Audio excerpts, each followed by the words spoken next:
We're here to solve this LITS puzzle by Joseph Howard called Snake Pit. This is not our first puzzle this week that's had a lot of snakes in the grid. You might be asking yourself, snakes, why did it have to be snakes? LITS puzzles that have these one-cell wide regions are pretty constraining, and you can get some interesting deductions out of them as you sort of walk along these paths. You're only ever going to get I, L, or S tetromino shapes, and you can label almost any cell if you want to sort of through the grid with a limited set of options it can be. For instance, some of these cells can only ever be one shape. As we come through a region like this, we've got some that are only L's, only I's, and some balance of others.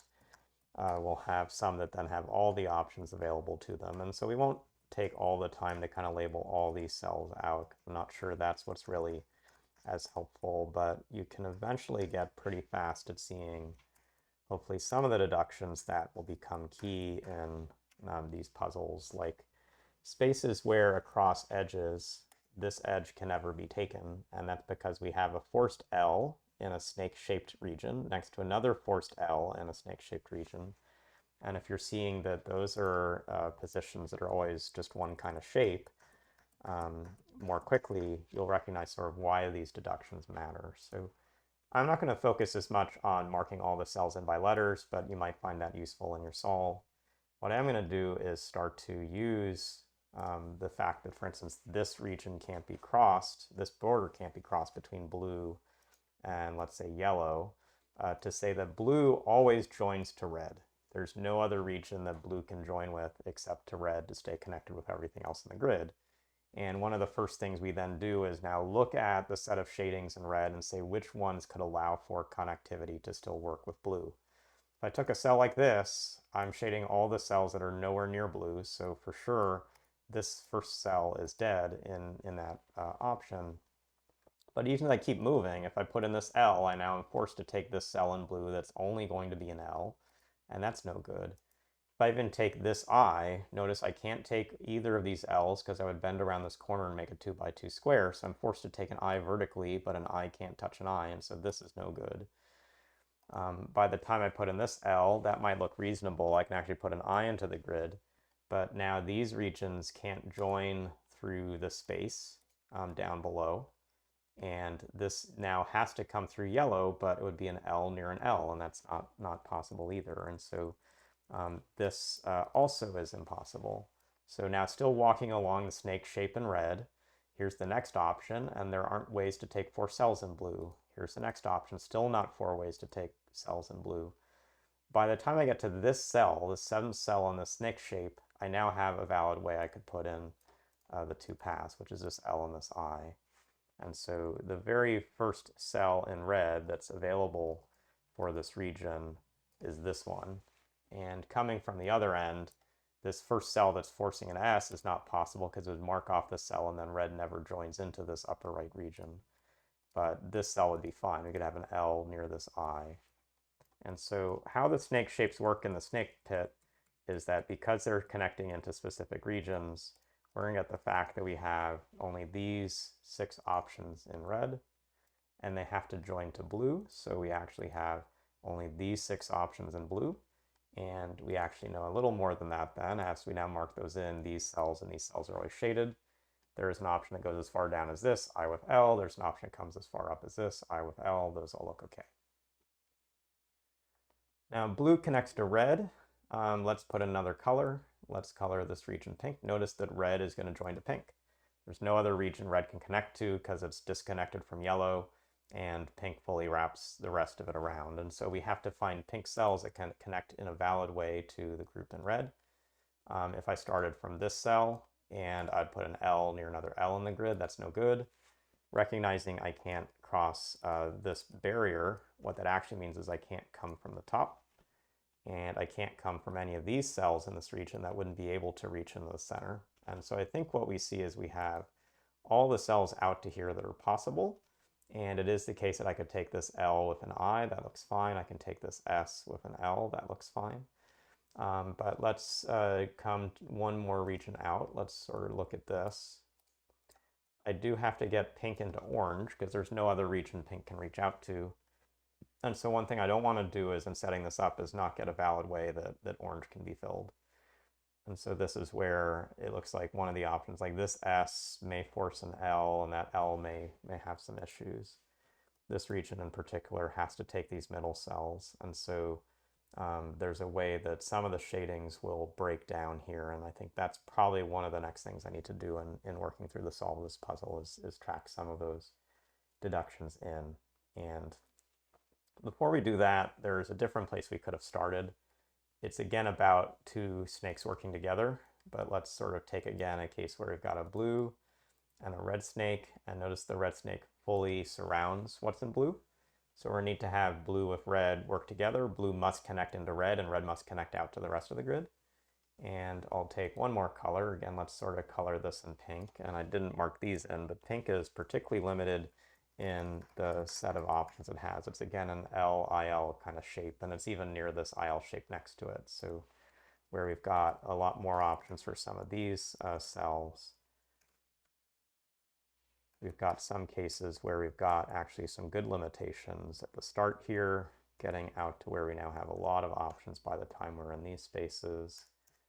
IL, IL, back to IL, sorry, that's just LS, LS, LS, ILS, ILS, IL, and I.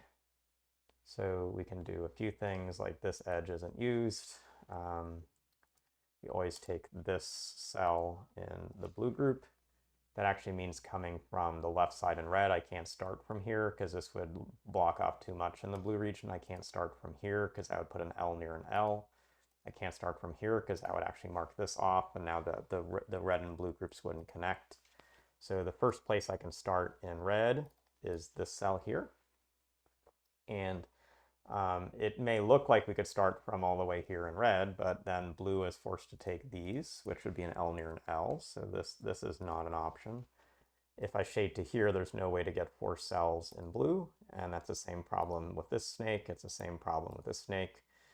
This is the first one that works where I could have an L shape with an I shape. And so in red, thinking of nothing else, the red and blue connections, this is now the valid set of cells. But what we actually have is some fair amount of constraints to this region that's right next to red, which is in pink, because it has to take a consecutive set of cells. And notice the 2 by 2 constraint eliminates a lot. If we put in this first option here, it eliminates a lot of what's around it and actually forces an L near an L, which is not possible. And so we can't take to this cell. And if I form this like big I, there's actually no way I can take more than 2 cells, not 4 cells in the pink group. And even here, like the L that's left only leaves this L behind, so that's not going to work. And so the first real cell in red I can shade is all the way down here when I consider this red, this blue, and this pink group all collectively. And that gets me these 2 cells being shaded. It gets this marked off. Notice that then if we come back, and this is why I didn't want to necessarily type in all these letters, we actually now have a more limited set of shapes that these groups can be. So it's not always that helpful to track them, but mentally you can now see there are some edges I can't actually cross productively as I work through things. We're going to want to look and see how red connects out to the grid, and one region that looks to be somewhat constraining is actually this one on the left column as well. And the reason I see that as constraining, and see if you can follow this before I actually shade it in, if I take this cell, I'm always going to put an L into the grid. And an L here removes the S shape, so L would now touch L. So exactly we would take one of these 2 cells, but an L with an L would be the result. And so this is not a usable cell for connection. If red doesn't get all the way over here to pink, if red has to connect through this, there's a way that goes, but it's now going to force an L into the grid. So what I don't think I can do is put an S in here and then have the rest of it work out, because this S would now have to connect through this region, which would be another S. And so I can now further eliminate one more cell from this, which now gets me back. And again, this is one reason we didn't necessarily want to mark all the letters in, but I now know this red group is for sure an L. And if that's for sure an L, it's never taking this cell. If it took these, it would form another L, so that's no good. So this must be an I. Touching this is an L. This is the extent of red. I'm not coming and taking this cell because that would have an L near an L. So I've got like these cells in pink that I can use. I'm not going to come through this region from the top. I next to an I would be no good. If I took these cells, I would shade in and cross here, which is not possible, not possible. So in this region, I have to have only 6 cells left. I can take down to these. That means this is eliminated in pink. This comes up. All the options then look okay for this, and the question will be if we connect through this region below or not. But hopefully you're getting a continued feel of how we're using these region shapes and how they will join to each other, particularly with limited shapes, to work through the grid. We're now in a case where yellow doesn't have a lot of ways to stay connected. It will always have to take this cell. If it were connected any higher than that, it has no open cells available to it. And it's now actually the case that even if this I comes all the way to here, it's forcing an I next to it, which is no good. So we have these cells as now open for this region. This now starts to eliminate a lot from the space, so we can't start shading any of these in. We'd form 2 by 2 groups. If we shaded this cell, we would form an I near another I. If we shaded this, we'd be okay. So we have these 6 cells available, these being used. That now means that this yellow has to come down here to stay connected to things. And it also looks like if it never took this cell, it would be an I near an I, so it always has to take this cell. So it avoids that fact where it has to connect over to the left through this other region. So we get this shape in the grid. We're still trying to think about connectivity as we go through here, and there's a mode where we've got an L with an S, we've got another mode where we've got an I with this L. It also still forms an S. So is there any way that we don't have an S here in the grid? And this is gonna, let's sort of back out some of the colors we're using so we can think about this more easily. There's one mode where the connection through L does not use this cell, and so it would form this S shape, and that's fine. And that would put in an I up here, or essentially would force an I up here, but it also then forces an I next to it. And so there's a particular problem. If this cell isn't shaded, that we're going to need to have an I connection to get everything in. So one of the first deductions we can make is that these must be shaded. And putting that in, we get back to the flip side, which is even if that weren't shaded, there's always an S in this region. I think I was trying to get to the fact there's always an S in this region, which we now see. That now means we can think about the connectivity to the next group out. So this S shape has to connect through one of these 2 cells. And if it started shading through this snake all the way up, there'd be an S near another S. So it can come out to here.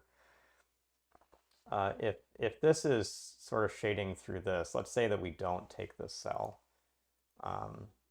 What that really means is we have to wrap through these 2 regions. Like if this is all undone, we have to wrap through these 2 regions to get back to this region. And you'll see that is not actually possible. This I, it's not going to reach across far enough. Even like this L, there's not even 2 valid tetrominos to take here. And so there's a pretty complex deduction, but for connectivity's purpose, where anything that's coming from this region has to come through these cells. So there's got to be a connection here. There also has to be a connection here because we can't wrap around these. And so there's a very limited path, but it's through this I that we get across the bottom of this grid over here. And if this is an I, this region can't be an I, so this region has to look like this. We now come back to where we have a few options for this space. We have an L with an I, and we have an L with an S or an S. Actually, if this is an S, there's no way this connects, so this always is an L. And we have 2 options where it's the I or the S down here. Let's start by actually finishing the lower left side. In the lower left side, we'd seen that putting an L here forces another L, which is no good. Putting an I here will again now even force an I for connectivity for this bottom region. So both of these cells marked off, we have to put in the shape, and that leaves just one option. Now coming back to the top, one thing we certainly can't do is take this cell, because if we took this cell, we're not connecting to either of these. we have to evaluate if we can get an S in the grid and make the rest work out. And we have to join this yellow group to this orange group, so these cells are dead. And we get an L. Pink can start as soon as there. Red starts as soon as here, but that means this is coming down and will always form an I shape, so the red has to be an L. And we finish the grid. So I know this is a complex video. I know we were even using a set of different kinds of styles of thinking, the letter marks and cells, and a little bit of look ahead. The snake pit shape, like where all the regions had these one cell wide paths, meant the look ahead of conflicts, like an L forcing another L, which we were doing at the start, or an I forcing another I. This is how this whole puzzle flows, and it ends up earning its difficulty rating in part because of the degree of challenge of those look ahead steps. But through this video, I hope you got a sense of how to more quickly mentally visualize the kinds of tetrominoes that can fit into certain cells. So you may not even need to mark the letters to, for instance, see this LL shape and just say that edge is dead, and if that edge is dead, then how these regions flow outward from the upper right corner in and from the upper left corner in become much more obvious. So this kind of way of visualizing traits of regions will really, really help you out in future LITS solves. So hope you learned that through this video, and we'll see you again soon.